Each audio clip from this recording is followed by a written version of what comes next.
Welcome to New View Advice, a safe place for you to ask your most vulnerable questions about life, relationships, healing, and so much more. I'm your host, Amanda DeRocher, and I believe our fears and traumas are often what hold us back from living life to the fullest. Join me here each week as I offer advice on how to move through whatever is holding you back from being your best self. Let's get started. Hey there, beautiful souls. My name is Amanda, and this is New View Advice. If you're new here, this is a healing-centered advice podcast. And what I mean by that is that it is my intention to offer you guidance along the healing journey. It is not my intention to give you all the answers because I believe you have all the answers you seek. You just may need a little help along the way. Thank you for tuning into today's episode. Today we will be talking about grief, and specifically grief when it comes to the death of loved ones. We grieve so many times throughout our lives. Anytime we go through a major life change, grief is involved. Anytime we go through a breakup, grief is involved. Anytime a friendship ends, grief is involved. But today we are specifically talking about the grief we feel when people depart from the physical plane and when our loved ones are no longer physically with us. So today we're talking about grief and also feeling the feelings associated with grief. I think that as we are moving through the grieving process, it can be really easy to get stuck in the grieving process because we don't allow ourselves to fully feel all the feelings involved with grief. One of the stages of grief is anger. And I think that a lot of people can feel guilty when they feel anger, when they feel angry at a loved one for passing. So sometimes we stop the grieving process by not allowing ourselves to fully feel the feelings. So today we're going to be talking a lot about feeling the feelings of grief. Grief is one of my favorite topics to discuss because grief has been one of my greatest teachers, and it's also what started my own personal healing journey. So if you're new to the podcast, a little about me. I started my healing journey actually 7 years ago because today, when this episode's released, is the 7th anniversary of my friend's death, Michael Dolan, R.I.P., and that is what launched me into my healing journey, which involved so much more than just healing from grief or just healing from the death of loved ones. I have healed so much since then, and I am still healing so much. And I've also gotten to a point where I get to just be, if that makes sense. I feel like for so long I was so focused on healing because my heart was so broken for so long. And now I'm at a point in my life where it doesn't mean I'm not still healing, but I get to just be a lot of days. I get to be happy. I get to be joyful. I get to be loving. I get to be peaceful. And that all started because of my choice to heal from grief. So for me, it's interesting to be recording this episode around this time, around the anniversary of my friend's death, because it's made me quite reflective on the past 7 years. I'm surprised it's only 7 years, if I'm honest. It's felt a lot longer, but it's also felt a lot shorter because, as anybody knows who grieves the death of a loved one, it can feel like they were just with us yesterday. And it can also feel like they've been gone for so long. So with grief, I find a lot of dichotomies exist where we can feel angry and loving at the same time. We can feel sad and happy at the same time. And it's just filled with a lot of different experiences that don't often go together. So before I jump into today's episode, I wanted to share a poem I wrote about my friend Michael Dolan, because as I was prepping this episode and outlining my response to the 2 questions I'll be answering, I found myself feeling some feelings. It's been 7 years, but it doesn't mean grief doesn't still arise. What I believe healing through grief means is that you're no longer stuck in the feelings and you're able to just allow them to arise when they arise. It doesn't mean I never cry about Michael Dolan. I cried when I wrote this episode. When I wrote this poem, I had some tears come, and writing this poem helped me to process those feelings. But I no longer live in the heavy emotion. So if you've experienced the death of a loved one, you know how heavy the feelings can be, and you know how they can feel like they're never going to go away. And by allowing myself to move through the 5 stages of grief, which we'll talk about, which are bargaining, denial, anger, depression, and acceptance, I feel liberated from the grief, but it doesn't mean it doesn't come sometimes. It doesn't mean it doesn't arise. But when it does, I don't feel overcome by it. I don't feel like the wave is taking me and I'm twirling and tumbling within the wave. I feel like I'm riding the wave of grief, if that visual makes sense. So before we jump in, like I said, I just wanted to read this poem I wrote in honor of my friend, because this episode is really in honor of Michael Dolan, who I still miss regularly. And again, it doesn't mean I'm unhealed. It just means that I'm human, that I still miss my friend, and that certain things happen and certain songs come on and I think of him and I either feel really happy or I can feel really sad. It's just human. We don't have to judge the grieving process as well. Yeah, I just feel like grief taught me what it was to be human in so many different ways. Through the heartbreak, the sorrow, the anger, the denial, it all just taught me so much about how brief life is, the brevity of life, as well as the importance of life and how much there is to be grateful for, as well as the importance of allowing myself to live with an open heart, because life's so short and we only have one in this human body. So it's so important for us to learn to lean into the vulnerability of grief and the humanness of it. So I just wanted to share this poem before we jump in, and then we'll get started with question 1. As I've mentioned in previous episodes, poetry is a very helpful tool for me personally on my healing journey. As I write poems, I feel myself processing emotions, and it allows them to move rather than be stuck in my body. So if you've ever considered writing poetry, I highly recommend it as a healing practice. And I don't usually share my poems. I write poems pretty regularly, but I felt called to share this one in honor of my friend Dolan and in honor of anyone else grieving who might find these words helpful and healing. Today I sit here and think of you and how much I loved you and you never knew, that your laugh and smile would brighten my day, and that you were so humble in every way. I miss your physical presence and your snarky remarks, and all those times we laughed, drank, and sang in the dark, and that spending time with you felt safe like home. You changed my life in ways you've never known. Your death led me down a long and windy path, filled with tears, sadness, and a whole lot of wrath. You were one of a kind, a 4-leaf clover. I still can get sad that you'll never come over and see this new life I built, brick by brick, because your death left me with no magic tricks. Instead, I learned to go within and care for myself with affection. And that life is a journey that can be so swift, so it's important to stop and remember that it's really a gift. This newfound life is in honor of you and how I live each day like it's brand new.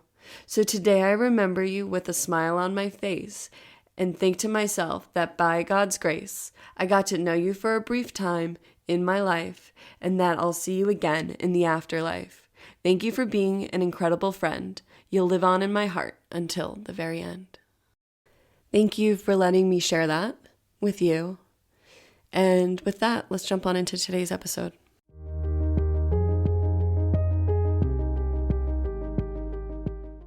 My brother died 3 years ago. He died of a drug overdose, and recently I've been feeling really mad at him for not telling anyone that he started using drugs again.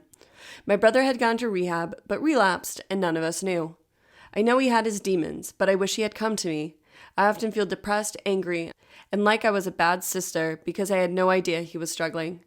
I didn't even realize he was doing drugs again. I then often feel bad about being angry at him. Any advice? Thank you for this question. I am so sorry for your loss. I'm sure it's been a difficult time for you and your family. It is always tragic to lose someone we love, and it can be quite shocking and devastating to lose someone suddenly. And I just want to honor where you're at in your healing journey. I know you mentioned it's been 3 years, and I want you to know that's not a long amount of time in my eyes. I think when we experience trauma, it takes years to heal, and especially the death of a loved one, it can take years. And I just want to honor where you're at in your healing journey and let you know that I am sending you so much love. So I first want to say that how you are feeling is incredibly normal. I think as we grieve, this is something everyone goes through. We all have to move through anger, and it's often anger at those that have left the physical world, and we can feel really guilty about that. So as I mentioned in the intro, there are 5 stages of grief: denial, bargaining, anger, depression, and acceptance. And it sounds like you're currently moving through anger and depression, probably riding the wave of one and then the other, and that's also totally normal. I always like to mention that these are 5 stages of grief, but they don't come and go in 5 clean stages. We move through them in waves and in no particular order.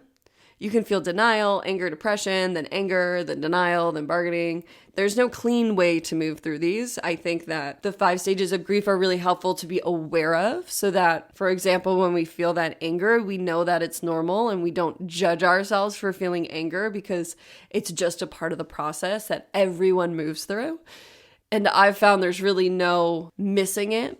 There's times things happen and I'm grieving and I'm sad and I don't think I'll feel angry. And then what comes next? Anger. So I just want to offer that to you because when I read your question, I think it's very normal how you're feeling. And I don't feel like you need to feel bad about being angry at him. I think that it's healing to be angry at him.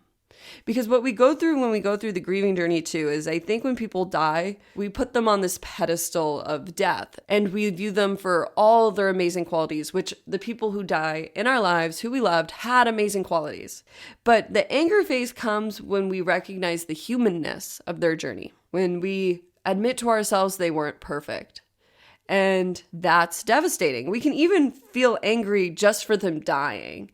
And that can make them human, right? Because we don't like to think about how everyone's going to die at some point in time. It's just true. As humans, we're not immortal creatures. We die at some point. It's the cycle of life. And we don't like to think about that. So when we're grieving somebody, oftentimes we have to feel angry that they died at all. Because we are angry because we're left here feeling devastated, feeling upset, missing them, and we're angry they left. But that to me is us being angry at their humanness. So I find that that's a very common step throughout the healing of grief. So I just want to send you compassion and grace. It's okay to be where you are. As I mentioned, it's healthy. It's important to allow yourself to feel this anger, and it's safe to feel angry at him. You can love him. You can miss him while still being angry at him. You can know he was the best brother and still be angry at him. One does not negate the other. Grieving is really complicated. And it can feel confusing because we often feel contradictory emotions at the same time, as I mentioned in the intro, and that's okay. And losing someone to a drug overdose is incredibly difficult because it can be easy to place blame on ourselves and convince ourselves that we could have done something differently to stop it, to prevent it. And this is very common with tragic deaths, with shocking deaths, for the people who survived to blame themselves, to put blame on themselves, to think in their heads a million scenarios where this devastating incident didn't happen. I know this is how I felt with my friend's death. I had absolutely nothing to do with it. There was nothing anyone could have done, but I blamed myself. I played through a million different scenarios, many very unrealistic, where I could have prevented this tragic event from happening, where my life wasn't left devastated, where a lot of people's lives weren't left devastated. So I do another episode called Grief Guilt because I think guilt is a very common emotion that arises throughout the grieving journey. I think we feel guilty for what happened. I think we feel guilty for feeling our feelings. And I think we feel guilty when we're ready to move on and start our lives in a new way. And I just think guilt is very common also throughout the grieving process because it can feel unnatural, the grieving process. But I believe one way we honor those who loved us is to feel all our feelings, to allow ourselves to be human. Because when we do that, we're able to move through and process this grief. And I believe the best thing we can do for our loved ones is to live life to the fullest. I think that's all anybody wants for us. And I believe when our loved ones pass on, that's what they want for us too. They want us to see that life is a gift, that life is short, that life is brief. And even though things are going on in the world that are fucking insane, the world is absolutely crazy right now. And it is so easy to fall into fear, to fall into anxiety, to fall into depression. Our loved ones from the other side want us to remember that life is a gift, that life is short, and find different ways, I believe, to be grateful, to open our hearts, to process these feelings so we can be liberated. And I find that grief, at least in my own life, has been a driving factor for the things I do. Grief brought me to writing. What a gift. Healing grief is a reason I wanted to start this podcast. What a gift. Grief taught me how to be a better friend. What a gift. Grief taught me how to sit with my own heart. What a gift. I also want to mention that I think that we blame ourselves or we replay when somebody dies in our head as a means of control. So shocking deaths and death in general is so outside of our control, but our minds want to feel in control because it's the only way we feel like we can process it, because it can feel really scary to accept that things are really outside of our control. And grief and the death of loved ones is a mirror that you cannot control life. You cannot control other people, and everyone is on their own path, their own journey.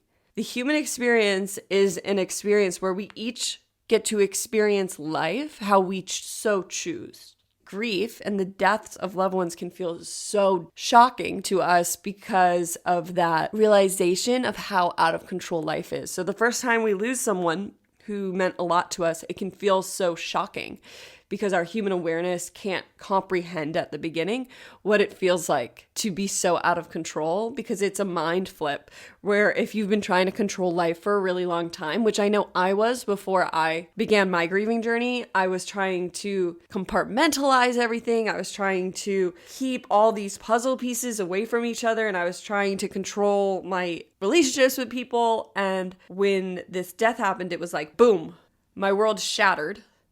And all of a sudden I had all these pieces and I couldn't put them back the way they were because they were never actually together in a healthy way. So I had to start like one by one, like picking up the pieces of my heart, picking up the pieces of my life and looking at what was true, what I wanted to keep, what I was finally able to look at. Because I've used this example a lot, but when my friend died, it was like all of a sudden the lights got turned on to my inner world. So I had been living in the dark. I had been living asleep is how I consider it. And a part of me woke up. A part of me woke up with this death. A part of me snapped out of the amnesia that life isn't a gift, that we're just supposed to move through the motions. I was just moving through the motions and I woke up with this experience. I snapped out of the amnesia that I could control life. And when my friend died, it was like the lights got turned on and I looked around. And the room was a fucking mess. The windows were shattered. Clothes were strewn everywhere. There was dirt. There was grime. And it's like, I looked around and I was like, how the fuck did I get here? What is going on? And it was piece by piece of picking up my inner world and the feelings of being shattered that brought me back to wholeness, brought me back to my own heart. That taught me that the love I was seeking outside of myself was really a love I was seeking from myself. So grief can just rock our worlds in really difficult ways, but also in beautiful ways. So as I mentioned, we can blame ourselves for the death of loved ones. So you are angry because you didn't know your brother had relapsed. And I'm guessing there's a part of you that thinks maybe if you had known, things could have been differently. And I think that it's a way of us trying to make sense of what happened, to blame ourselves, to control it. And by telling ourselves things could have been different, it's a way of us trying to grasp at control of the situation. And I mention this because you say you felt like a bad sister. And to me, this is a coping strategy that if you were a better sister, this wouldn't have happened. And that's just not true. I just want to assure you that's not true. There's absolutely nothing you could have done. This was a tragic thing that happened. It was outside of your control. And I'm sure you were a great sister, and you obviously care so much about your brother, and you still do, and that's so clear. So I just want to offer you compassion, grace, and that I believe it's time for you to let yourself off the hook. Allow yourself to forgive yourself for what you could not control. Allow yourself to see this was a tragedy, an awful, terrible, heartbreaking, world-shattering tragedy, but it was in no way your fault. Allow yourself the grace to let yourself off the hook. So I also want to mention that it sounds like you're in the anger phase. So my advice for you is to find some healthy ways to process this anger. Anger is so important to move and so important to feel, because if we don't move it, it can wreak havoc in our lives by coming out at unexpected times. I often describe anger as a lioness. And when my anger is caged, aka shoved down, not felt, and ignored, she lashes out like a caged lion. But when I allow that anger, when I allow it out in a healthy way, she roars and roars and moves at an incredible speed. So here are a few suggestions I have for feeling anger in a healthy way. So one is journaling. Journal about your anger, allow all those feelings out, or you could choose to write in a creative outlet, writing a short story about your anger, writing a story about you and your brother. You could even write a story about how you wish it played out, how you wish it was different and with a different ending, to allow yourself to just feel that experience that may be stuck, that you wish things could have changed. Just allow yourself to move these feelings and to play out scenarios that maybe you're playing out in your head. Write them down. You can write them down as stories. As I mentioned in the intro when I read my poem, I find writing poetry really helps to move feelings, but finding a writing outlet could be really helpful for you.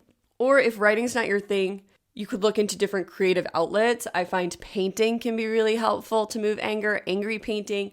Color outside the lines, scribble with crayons. Allow yourself to put on an angry music playlist. I have one that I can hook in the show notes. It's very me, my anger playlist, so I invite you to create your own, but allow yourself to move through creativity can be really healing. I've found that to be one of the most healing things for me, is to allow myself to move through things in creative outlets. When I have a really heavy thing, I write screenplays because they take me months, if not years. And I really find I'm able to process a lot of emotions through writing a full feature-length film about it. Another therapeutic way to move your anger is to utilize nature. Throw rocks in the ocean, kick a tree, and then thank and acknowledge the tree. But allow yourself to hit the earth with your hands, splash around in water, going out into the woods, stomping your feet and screaming. Screaming is another way to really move anger. I find if I pent it up for too long, sometimes the only way to move it is to use that throat chakra and allow the anger out in a vocal way. I find using my throat chakra really healing personally. And you can scream in your car, scream into a pillow, scream in nature. Find a healthy way to scream. I think that it's important for us to find healthy ways. And when I scream, I definitely want to be by myself because I find those heavy feelings can be really difficult for other people to be around. So finding a healthy way to let that rage and anger out can be really helpful. You also can punch pillows. Hit your bed with your pillow repeatedly. I find that it doesn't take too many hits of a pillow for that anger to move. And oftentimes another feeling arises, or I just feel a sense of calm. And another one that I recommend is smashing shit. So smashing stuff. There are places you can go to smash stuff. I know they have one in Los Angeles and they have one in Phoenix where you can pay to smash stuff. I know I've found this helpful and people I know find this helpful as well. I also have created spaces in my home. I've used my garage as a space to smash stuff. So I'll go to Walmart, buy a pack of inexpensive plates and smash them into a garbage can. Wear protective eye gear, take care of yourself. And all these practices, please practice safety as well. And that's why it can be helpful to plan a time to process your anger, because then, like I said, you can set up a trash can and put on protective eye gear, wear clothes that fully cover your body, and then go smash things. Or going to one of these places where you can pay to smash stuff. It allows you to prepare yourself mentally for feeling and moving that anger. I also think exercise is another way you can process anger. I like to angry run. I know you can try kickboxing or a movement where you get to hit things in a healthy environment. I find yoga helps me move my anger. That one's a little harder. It moves a lot of feelings for me to do yoga. So those are just some suggestions I have for moving that anger, for feeling that anger in a healthy way. I also recommend finding a therapist if you don't have one already. It's really helpful to talk this out in a safe space. And I recommend finding a therapist who's worked with people who are grieving loved ones, and specifically for you, possibly finding a therapist who's worked with people grieving the loss of loved ones from drug overdoses. When you're interviewing therapists, you are allowed to ask as many questions as you want. You are allowed to get to know them as much as they are getting to know you. It is a mutual relationship. It is not you finding the first person. It is you finding a good fit for you on your healing journey. I know a woman who describes it as finding a therapist is like finding a good pair of shoes. Not every pair of shoes is going to fit. I truly believe that about therapy. I have had more bad therapists actually than I've had good therapists. And now I am very picky and I have a lot of questions I ask ahead of time. So I invite you to explore finding a therapist if you haven't, and to ask the right questions. So asking if they've worked with people who have experienced what you've experienced, asking what techniques they use, asking if they accept insurance, and if they don't, asking if they have a sliding scale rate, asking all the questions so that you can go into a healthy and safe relationship with this therapist. And the last thing I want to say is that I think you may be feeling these emotions for a while. So the best thing you can do is find ways to feel them, and also just not judge yourself for having them. If you're feeling angry, do something that honors that anger. If you're feeling depressed, give yourself some self-care. Allow these feelings to arise. Many people who aren't very emotional can be overwhelmed by the grieving journey because it can be the first time that they feel so many emotions. So the best thing you can do for yourself is be your own best friend through this. Be kind to yourself, cheer yourself on. When you cry, tell yourself that's fine, that it's healthy, that it's good. Feel those feelings, love yourself. And I wanted to mention that when the heart breaks, it often breaks open, and that the most heartbreaking experiences often allow us to love more because of all the wisdom and self-love we gain through our own heartbreak. I hope something in this answer was helpful. I'm sending you so much love as you continue to process your grief. Thank you for this question.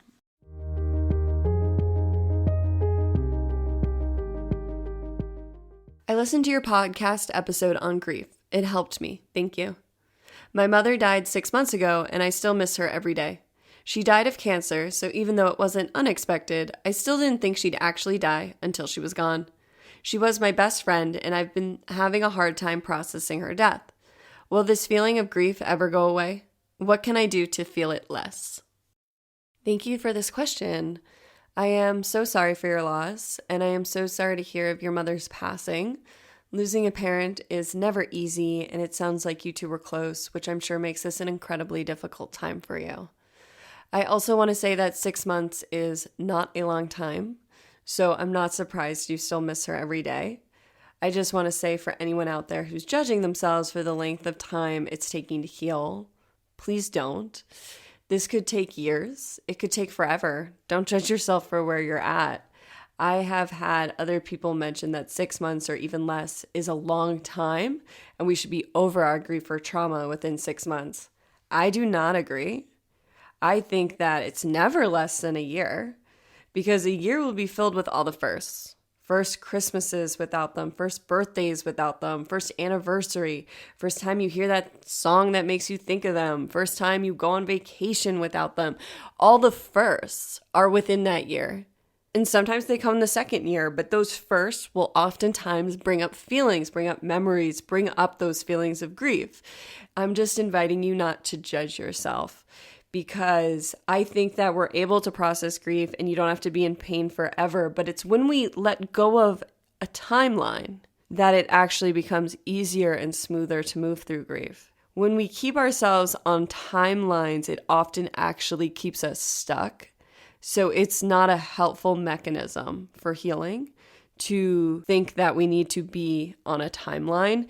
It's important to let go of your idea of time and just allow yourself to be in every present moment, because that's when you'll allow those feelings to come up in every present moment. And that's how we become more present, which is helpful along the healing journey. And really what life's all about is being present to every present moment. And when we let go of time, we're able to be present because we're not looking to be in the past or the future. We're just living for the now. So I really think that we have to stop judging the length of time it takes for our hearts to heal. It's going to take as long as it takes. It's a step-by-step, day-by-day process. And as I mentioned, it moves easier when we don't judge ourselves throughout the process. And I'm sorry to hear that you're having a hard time processing your mother's death. I think that's very normal. The death of a parent is incredibly difficult, so I honor all the hard feelings you're having throughout this process. Our parents are such core figures in our life, and if we have a good relationship with them or not, they have a major influence on us, and their deaths can bring up grief as well as so much unresolved wounding from childhood. So it can be a confusing road to navigate as you grieve and as you heal. So for your question, will this grief ever go away? I can't promise you'll never be sad, but I can promise you with time and with allowing yourself to feel the feelings, it will get easier and the feelings will become less intense and the waves will be shorter and longer in between.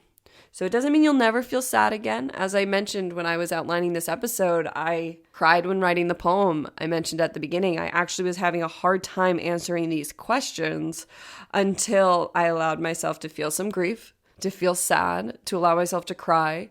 And I asked my heart what it needed, and it said it wanted to write a poem. It said, I want to process this through poetry. So I wrote a poem. I cried while I wrote it, and then I was able to outline and answer these questions.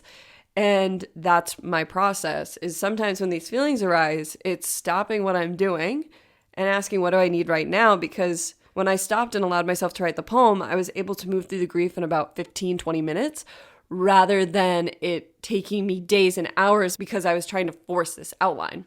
So if I continued to try to answer these questions without stopping and asking myself what I needed, then this episode probably would have taken a lot longer for me to outline. But when I allowed myself to pivot, give myself what I needed, I was able to come back to this with a newfound outlook and peace on my heart. So at first, when someone dies, the feelings can feel all-consuming and endless because they are so raw and they're right there on the surface. But that rawness heals with time, and the more you feel them and love yourself through this process, the less all-consuming they'll feel. I believe when grieving that the goal isn't to never feel grief again. The goal is to learn how to be with your grief and not run away from it, not to be afraid of it. Hard feelings are filled with wisdom. We are better people for feeling the hard feelings. We become more compassionate to ourselves and others. We are able to sit with our own pain and others' pain when we stop running from our own inner worlds. I can host this podcast because I have sat with my pain, so I can sit with yours and not be afraid of it or triggered by it. I can honor it and I can see how hard it is, and also know that you can heal from this and grow from this and help others with all the knowledge you gain if you choose to do so. But I believe our compassion, our empathy, our humanness grows when we feel the hard feelings, when we stop running away from who we are and how we're feeling. I think the world would be a better place if we all sat with our own hearts and acknowledged our own pain and stopped trying to shove it down or ignoring it, because I think our hearts grow from pain. It changes our perspective. It allows us to be more compassionate beings. And for your question, how do you feel it less? Well, I think the answer is you allow yourself to feel it fully, to feel how painful it is when the feelings are very strong and intense, and over time, it will feel less intense. But truly, there's no magic pill. The grief inside you is yours to feel and yours to be honored. Grief seems so scary because it can feel so endless, but with time, it does get easier, and it really holds so much wisdom, as I mentioned. Grief has taught me that life is a blessing. I took life for granted before I sat with my grief. Grief also taught me that life is fleeting. So this influenced my decision to live an untraditional life, but to live life my way, the Amanda way, and to honor that no one might understand why I do the things I do, but it doesn't matter. It truly doesn't matter if people don't get me. It took me a really long time to get there, but it doesn't matter to me if people don't understand why I do the things I do, because I wouldn't have it any other way, because I live my life following the direction of my heart. Nobody else has Amanda's heart. Nobody else has my heart. So people aren't always going to understand why I make the decisions I do, why I live untraditionally, but this is the guidance of my heart. And I know that when I follow that guidance, I am led to a more fulfilled life. And grief taught me that. No one is going to honor my heart except for me. Grief taught me that as well. Grief has also taught me to stop running away from my feelings and was the introduction to my inner world, which is where I truly met my heart for the first time. My heart was always speaking to me, but it wasn't until my grieving journey that I started to listen.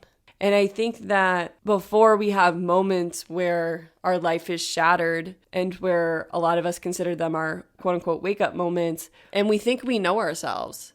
But it's not until we realize how disconnected we've become that we realize that we need to take the time to get to know ourselves. And the death of a loved one and the death of a parent also teaches us to get to know ourselves, because oftentimes we depend on our parents for support and love. And when we lose them, it becomes so important to sit with our own hearts, because that's where we're going to gain that love and support again, is through our own hearts. And the more we sit in communion with ourselves, the more we can feel that love that those ones from the other side are still offering us in this life, but just not in the physical anymore. I offer all this because grief can seem so scary, but it truly does hold so many gifts. But it takes a courageous soul. It takes a lot of bravery to go into that cave and sit with the grief. But it will empower you and heal your heart in unexpected ways. It holds gifts that are only for you. And as I mentioned, the gifts I've gained from grief, I think everybody gains their own gifts from grief, gains their own perspectives, their own wisdom, their own next steps. Grief is there to show you, as I've mentioned, your humanness. You're not indestructible. Life isn't forever. You don't have an endless amount of time to do all the things you tell yourself you're going to do. You have now. You have today. You have this present moment. Nothing else is guaranteed. That's what grief teaches us. I'm so sorry you're having a hard time. I can tell you that it took me years to process and to fully move through the death of my friend. In the first 6 months, I was still devastated. It took me 5 months to go to therapy. So for me, when I was grieving, I was in a downward spiral when my friend died for 5 months. And then I hit a rock bottom moment and I found a therapist, and then it was a long journey back up from rock bottom. So there is no judgment here for wherever you're at. As I mentioned in the previous question, I think that therapy could be helpful for you if you don't already have a therapist.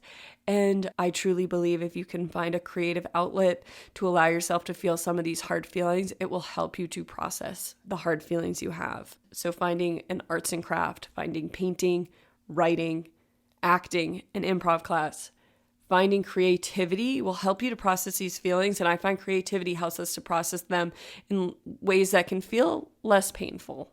And I'm just sending you so much love. I know this may not be the answer you wanted to hear, but I do hope it brings comfort to you that you're not alone and that this grief too shall pass, or at least become lighter along the way of your healing journey.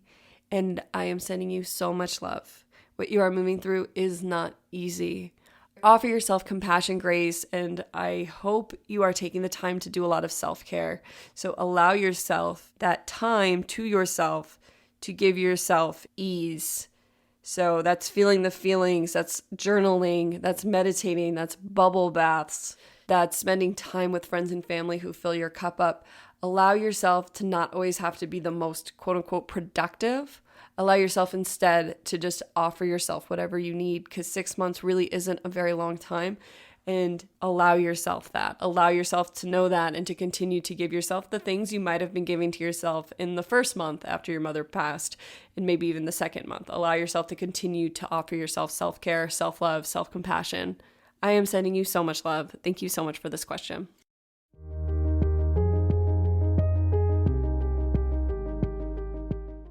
Thank you so much for tuning into another episode of New View Advice. As always, I am so grateful to have these conversations with you each week. I hope that you found something helpful throughout today's episode. I personally enjoyed having this conversation because, as I mentioned, grief is one of my favorite topics, and it's not something many people often want to talk about. It's often a conversation that can shut down a conversation. So I'm just really grateful for this space to talk with you all about grief. If you found this episode helpful and are looking for a way to support the podcast, I would invite you to leave a 5-star rating and review on Apple Podcasts. So you can leave that through the Apple Podcast website, or if you have an iPhone, you can open the podcast app, search for the New View Advice page, scroll to the bottom of the episode page, and leave a 5-star rating and review. Ratings and reviews really help to bring more people to the podcast. So I would be so grateful if you left a 5-star rating and review. I know leaving reviews can be intimidating, so if you want to leave your favorite episode in the comments, that would be great, because then that would help me to know what episodes people find helpful as well. So thank you again for listening to another episode of New View Advice. As always, I am so grateful to be here with you and to offer a new view on whatever you may be going through. Sending you all my love. See you next time.